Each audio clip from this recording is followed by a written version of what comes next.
결국은 문재인 정권의 실세들에 대한 수사를 방해하려는 의도가 거기에 담겨 있다. 비리 수사를 막기 위해서 검찰 개혁을 한다고 비아냥거리지 마십시오. 대선 결과에 대한 불복이 거기에 또 담겨 있다. 기득권과 특권을 가진 검찰에서 정상적인 검찰로 만들려고 하는 것입니다.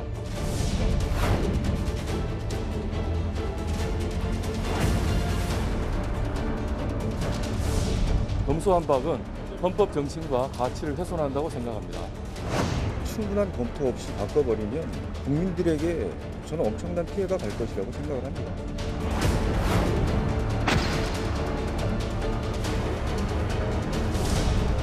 저는 직에 연연하지 않겠습니다. 어떠한 책임도 마다하지 않을 것입니다.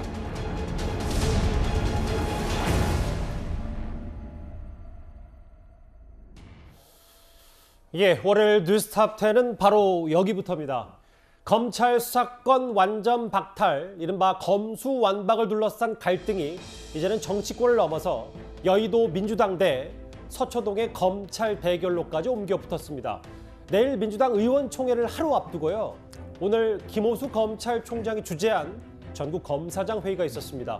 그런데 대검찰청은 정말 이례적으로 회의에 모두 발언을 언론에 공개했습니다.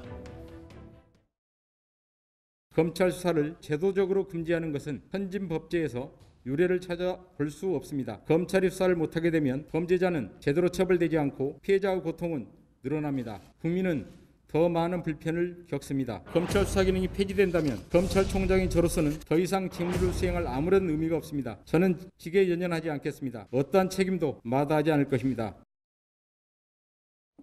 김호수 총장이 오늘 말부터 시작을 해볼까요? 검찰 수사권 폐지 땐 본인이 직무 수행하는 게 의미가 없다. 총장직에 연연 안 한다. 배수진을 쳤는데 이현정 의원님. 네. 앞서 저도 잠깐 설명을 하는데 저렇게 대검찰청 회의실에 카메라 촬영이 허용된 것도 상당히 이례적이다.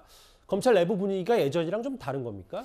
그렇습니다. 김호수 검찰총장은 사실 그동안 언론과의 접촉을 굉장히 꺼려했지 않습니까? 예. 뭐 지난번에는 언론과 그 기자회견 할 때도 좀 충돌도 있었고요. 이제 그런 김 총장이 오늘 저렇게 이 연설을 공개한 것 자체는 국민들에게 전달할 메시지가 있다라는 그런 뜻이 아니겠습니까? 저는 한 1년 전으로 다시 되돌아가는 것 같습니다. 아주 기억나시겠지만 당시에 검수완박, 그러니까 당시 민주당도 똑같은 검수완박을 하기 위해서 하다가 결국은 윤석열 당선인이 당시 검찰총장 시절에 결국 사퇴를 했지 않습니까? 예. 사퇴를 하고 지금은 이제 당선인이 돼 있는 것이죠. 그 상황이 지금 고스란히 또 반복되고 있는 것 같습니다. 지금 이제 김호수 총장 그때 당시 같은 경우는 검경 수사권 조정을 통해서 검찰이 6가지의 수사권만 가지고 있었습니다.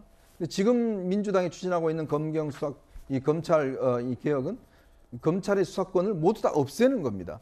황운하 의원 같은 경우는 심지어 검찰의 6가지 수사를 아예 증발시켜 버리자, 어디에 줄지도 모르고 그냥 없애버리자라고 이야기를 했습니다. 그 범죄에는 대형 범죄, 부패, 경제사범, 선거사범 등등 중요한 범죄들이 다 있습니다. 자, 이렇게 지금 민주당이 어디에 검찰 수사권이 갈지도 모르는 상황에서 추진하고 있는 왜 이렇게 화급할까라는 의문이 있는 것이고, 거기에 오늘 김호수 총장은 자기의 자리를 일단 걸었습니다. 아마 여당에서 이 검수완박 입법을 할 경우에는 검찰총장직을 사퇴할 그런 각오까지도 오늘 밝힌 것 같습니다. 대검찰청 회의실이 저렇게 이례적으로 언론에 하나하나 다 공개가 됐습니다. 총장직에 연연하지 않겠다. 뭐 조건부긴 합니다만 직을 걸겠다라는 얘기도 했습니다. 그리고 조금 전에 이 전국 검사장 회의가 끝이 난 것 같습니다. 결론이 난 것 같고요. 형사사법제도 개편 이후에는 그러니까 민주당이 주장하는 검수완박이 되면 처벌 진실규명이 어렵다. 예, 국민들께 혼란과 불편을 겪는 문제점을 절감하고 있다. 검찰의 수사기능 폐지가 추진된다면 피해는 국민 몫이다. 예, 실체를 밝히는 폐수 절차다. 뭐 이런 저런 얘기들을 조금 전에 검찰 전국 검사장 회의를 끝난 결론 얘기까지 했습니다. 앞서도 제가 얘기했지만 이례적으로 언론까지 공개를 했고요. 김준일 대표님, 뭔가 검찰도 좀 여론전을 하는 겁니까? 어떻게 받아들이셨어요? 여론전을 한다고 봐야죠. 물론 예를 들면 이런 겁니다. 전국의 어느 행정부가 이를테면은 행정부처에 있는 공무원들이 이런 식으로 기자회견을 하는지 모르겠어요. 예를 들면은 여성가족부 지금 폐지한다고 했잖아요. 예. 그러면 여성가족부 공무원들 나와가지고 기자회견 합니까? 그러니까 왜 검찰은 유독 본인들은 마치 치외 법권인 것처럼 이런 식으로 행동을 하는지 모르겠어요. 물론 검수완박이나 이를테면 수사기소권, 수사기소 완전 분리가 여러 논쟁적인 쟁점이 있는 건 알고 있고요. 그거에 대해서 차분히 논의를 해야 되는 건 알고 있는데 유독 예. 검사들만 이런 식으로 예전에 2002년 뭐 그때도 노무현 정부 때도 집단적으로 반발을 해가지고 노무현 대통령 검사와의 대화를 한다든지 왜 이렇게 특권 의식에 또 사로잡혀가지고 이렇게 행동하는지 모르겠습니다. 물론 문제가 있다라고 생각을 하면은 그거를 법무부를 통해서 의견을 예. 제시할 수 있는 거잖아요. 근데 이런 식으로 마치 본인들은 치외 법권인 것처럼 행동하는 게 민주당이 약간 무리하게 뭐 진행하는 것으로 비춰질 수도 있지만 그거에 대해서 이런 식으로 하는 거는 더더욱 큰 문제다. 그러니까 분명히 절차를 밟아야 된다라고 이제 볼 수가 있을 것 같습니다. 저 여론조는 좀 공무원이라는 집단, 아무리 검찰이 뭐 검사가 중요하다고 하더라도 공무원 집단이기 때문에 해도 너무했다 뭐 이 말씀을 하신 거군요. 일단 김호수 총장 자리에 연연하지 않겠다고 했습니다. 김 총장은 현 정부에서 아시는 것처럼 법무부 차관을 지내다가 총장직에 올랐기 때문에 국민의힘에서는 늘 그를 친정부 인사라고 불렀습니다. 예전 화면 잠시 준비했습니다. 들이 부모님께 세배를 드리고 싶다는 생각들을 할 것 같아요. 갈 수는 없고 제가 어머니 역할을. 새해 복 많이 받으세요. 비밀 이야기를 하나 하겠는데 내가 이게 악수를 하고 이게 뭘 주면 그 사람들이 꼭 잘 되더라고. 정말로. 오늘 내가 이제 여러분하고 내가 손도 잡고 선물도 줬으니까 진짜 다 잘 될 거예요. 김호수 당시 법무부 차관이 2년 전에 서울 소년원에서 재수자 세배받았던 모습 화면 봤어요. 그러니까 검수완박도 김호수 총장 반대했다. 왜냐하면 김호수 총장이 야당, 그러니까 최근까지 국민의힘에서는 친정부 인사 아니냐 이렇게 꽤 비판 수위 높였던 인물 아니겠습니까? 네, 김호수 검찰총장이라든지 또 고검장 회의에 참석해서 검수완박에 반대한 김관적 고검장까지 친정부 인사로 꼽혔습니다만 이 사안 같은 건 검찰 조직의 존폐를 좌우하는 중대 사안이에요. 예. 검찰은 중대 범죄를 직접 수사하고 기소할 수 있는 유일한 기관입니다. 그렇기 때문에 이 검찰 본연의 존폐, 그러니까 아예 검찰을 인정하지 않고 없애겠다는 이런 무자비한 시도에 대해서는 검찰이 반대해야죠. 이것은 어떤 특권의식의 발로도 아니고 집단 이기주의도 아닙니다. 이거는 아니니까 아니라고 하는 것이죠. 예. 이 점을 좀 분명히 합니다. 그리고 지금 어떤 문재인 정권 들어와서 더불어민주당이 검찰의 수사권을 마치 시루떡 자르듯이 일부는 경찰에 옮기고 또 일부는 공수처에 줬어요. 그리고 지금 현재 검찰이 할 수 있는 것은 예. 6가지입니다. 부패, 경제, 선거, 공직자, 대형 참사, 또 방위산업. 이 6가지는 정말 고위공직자라든지 우리가 정말 거악이라고 경계해야 될 만한 사람들이 여기에 속하는 거예요. 일반 시민들과는 아무런 관련이 없습니다. 그렇다면 이 6개 범죄조차도 수사를 하지 못하게 한다면 검찰은 왜 존재를 해야 되고 또 이 6개 범죄까지 수사를 하지 못하게 한다면 누가 웃겠습니까?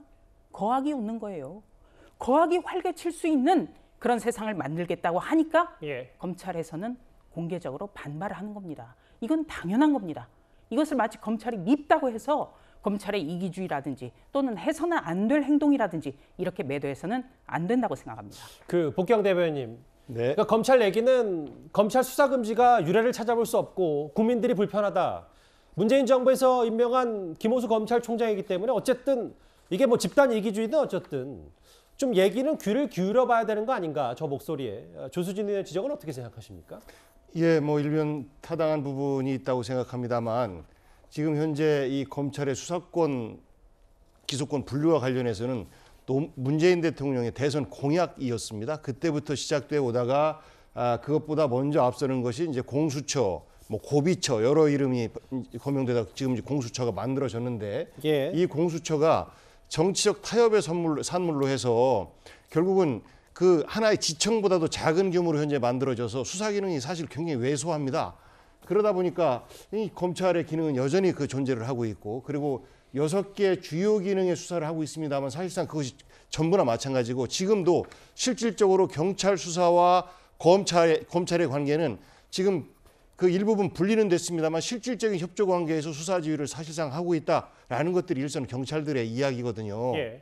그래서 늘 어느 기득권을 바꾸려고 할 때는 저항에 부딪혔습니다. 노무현 대통령 때도 그 저항에 부딪혔었고, 그리고 사실 윤석열 현 당선자도 그러한 그 저항을 했고, 그리고 김호수 현 총장도 뭐 검찰의 멤버지 일원이죠. 그러다 보니까 이제 검찰 조직을 지키려고 하는 이런 노력이 있습니다만, 과거에 우리가 하나회를 개선하기 위해서 노력했듯이, 그리고 여러 가지 제도들을 바꾸고 예. 국정원의 정치 개입이나 이런 것들을 바꾸기 위해서 법을 바꾸고 이런 것들이 있었어요. 그런데 검찰이라고 하는 특별한 조직이 사실 집단적인 반발을 불러일으키고 뭐 이런 모습들을 보이고 있는데, 과연 수사를 검사들이 직접 할 때만 투명한가, 공정한가, 이런 반문을 해볼 필요성이 있을 것 같아요. 왜 수사 기소를 분리하려고 하는지 그 논의의 시작은 검사 스스로가 그 공정성과 투명성에 대해서 의문을 던졌기 때문에 이 논의가 시작된 것이고, 이것이 갑자기 되는 것이 아니라 오랜 시간의 논의와 준비가 있었다라는 말씀드립니다.